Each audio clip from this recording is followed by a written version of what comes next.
JD Vance was on with NBC's Kristen Welker over the weekend for Meet the Press, and he's just being sent out there every Sunday for these humiliating interviews while Trump is like, I don't know, on the back nine or something like that. So it seems like Trump, what's amazing is he really is lazy. He's not interested in doing the whole campaigning rigorous schedule thing. He would rather do event. It's both that he's stiffing these venues so they don't want to host him anymore. That's a theory that Sam has had, and it seems like it's being proven correct. But I also think that it's just like literally he is too lazy and he's over this. He just doesn't have the same excitement about it anymore. So he's like, just deploy JD, like have him make the case. And the problem is that he has historic unfavorables for VP.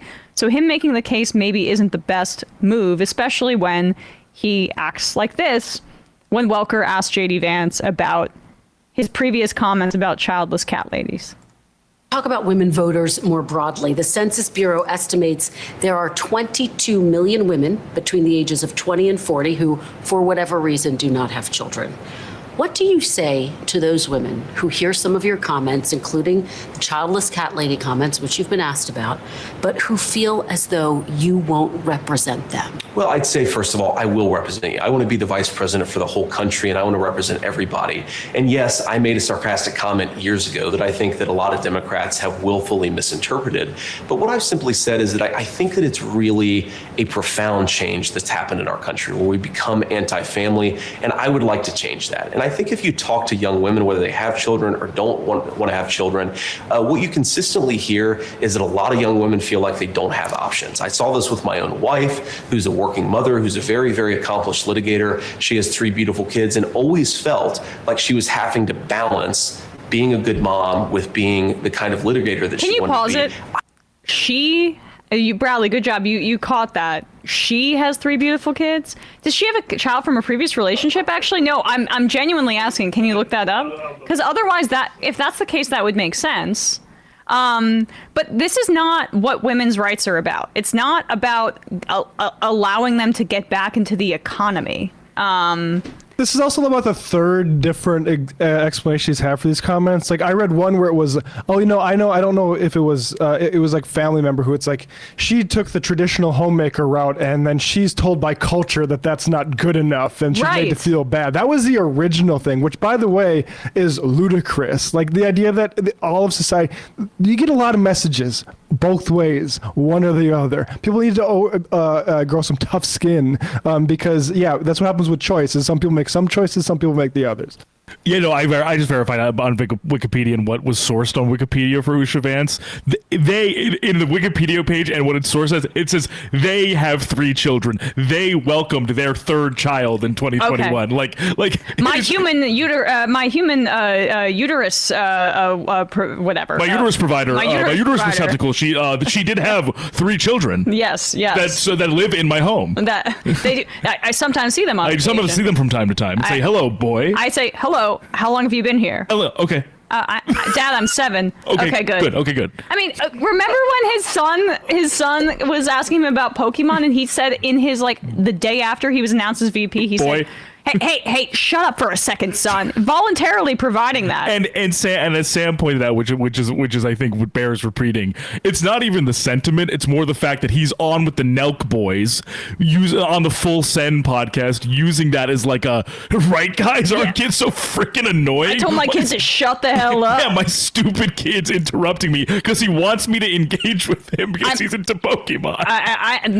To the babies that I sired, do they have to, they bothering me a little bit with all their kind of personality and wanting to have my love and support. My lady wife's sucklings were bothering me a little bit earlier. I mean, this is the role she's supposed to play. So I just point, even the substance about this though is like, no, I'm sorry. Abortion is not just about the economy. Part of it is, I mean, childcare is a huge part of this issue too, right? I mean, the cost of living, the part of why women need as many choices as possible, yes, is because sometimes it's not the right time for them economically. Sometimes they don't have maybe the savings that they need to because we don't have universal childcare in this country. Very expensive. Harris is running on extending the child tax credit in much more sincerity than the Republicans are, because they're lying about it just to try to outflank her. The Republican Party does not support the child tax credit. That's reflected in the votes, and the fact that J.D. Vance did not show up for the latest round of votes about extending the child tax credit for families. So this is not a real policy that they support. But, I think that there is some libertarian bent to the way sometimes people talk about children or abortion rights, where it's not just about the economic rights for a woman in the workplace. It's about the right to have control of your own health care. That's what the state should be providing, not just another way for women to be in the workplace so that they can be making money for the economy, which seems to be what he's alluding to here.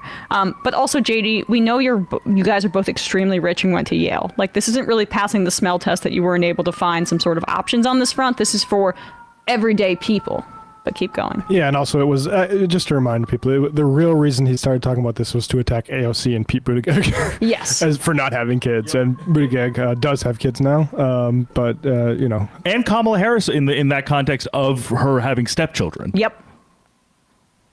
A very, very accomplished litigator. She has 3 beautiful kids and always felt like she was having to balance being a good mom with being the kind of litigator that she wanted to be. I just want women to have more choices. I've seen that very personally in my own family. Like the obstacle of choice is not the wacky left, it's the legal law. Yeah.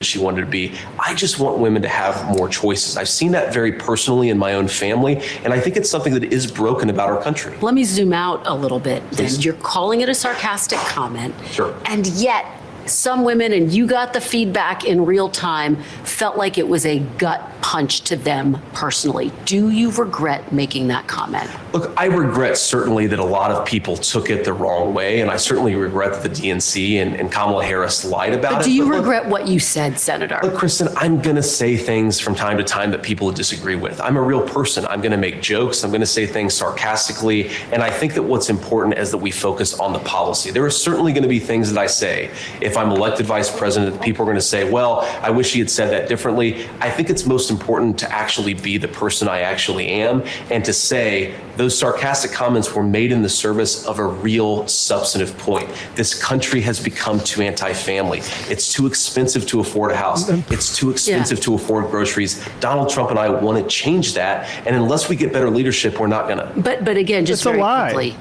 given that people have told you directly, have spoken out, have said that they were offended, they were hurt by those comments, do you wish you never made those childless cat lady comments? I think that it's much more important for me to just be a normal human being who sometimes says So things no that people regrets. disagree with. I have a lot of regrets, Kristen, but making a joke 3 years ago is not in the top 10 of the list. All right. Woo! I mean, I'm sorry, but Kristen, what's her name? Welker.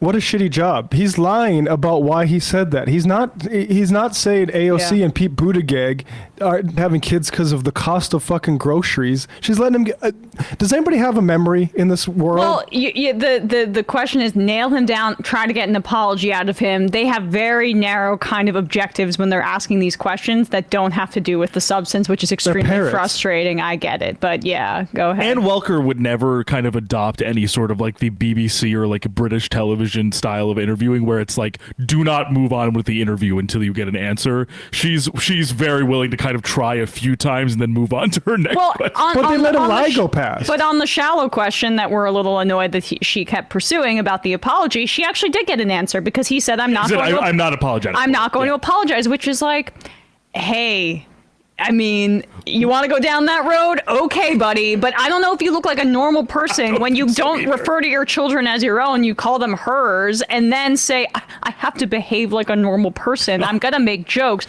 Will you apologize that you offended 22 million women in this country between that age who have chosen not to have children? I'm not going to apologize. I'm a normal person. Kristen, I must be myself and be a normal human being when I engage in comedics. How long have you worked at MSNBC? Yeah. Good. Okay. Good. Right. No, Trump can get away with that kind of stuff because he's entertaining. But this guy comes off like the biggest empty vessel of them all. And this is a big problem if Trump wants to keep sitting on his ass and not getting out there or refusing to get out there. Because for all Trump's issues, I mean, his favorables are still higher than Vance. It's just because people think he's funny. That's basically half the battle here. And Trump's laziness is hurting him, which is fun. Funny, and also I will say with Trump too is like it's not necessarily that they're saying that people like him because he's honest, so to speak, capital H honest. It's like telling it like it is. Where I don't think Vance gets that same grace of being like he's telling it like it is, because I think it's very clear whatever he's doing, he's triangulating. Especially, you know, Emma and I as students of reality TV practitioners know I'm sorry if you were offended apology, because that's deployed when you actually don't think you're wrong, but you need the storyline to continue. So you have to apologize to kind of let the cycle repeat itself while not actually taking any accountability for what you said. I know. This is a very housewifey element, as well as, you know, Trump obviously deploys this as well, but this is very much him being like, well, I'm sorry if some of these, you know, childless cat ladies got a little bent out of shape, but I was making. But I actually had a good point. Yeah, like I honestly think this does work for him. Like I think like it's the liberal. Tell that to the numbers. Like, well, I know that. I mean, ultimately, it's a lot of other things that aren't working for him. But like to say that it's the liberal media that aren't getting to the substance, and this interviewer can't actually operate on the substance. Okay, what is that faux concern about people's groceries and living expenses that you're invoking? Maybe we could drill in on that. No, it's this bullshit about do you or don't you apologize. It's just really, this is $1 million media for you. Jimmy Dore's joke writer says, isn't Vance saying I have a lot of regrets, such a tell on his person? What a weird thing for someone running for VP to say. Yeah. They're mad about like the joy element of the campaign. They keep saying that like this needs to be, your solemn duty is to go to the ballot box and cast your ballot for the strong man. And it's like, hey, you want to keep emphasizing that? We'll see if that works for you.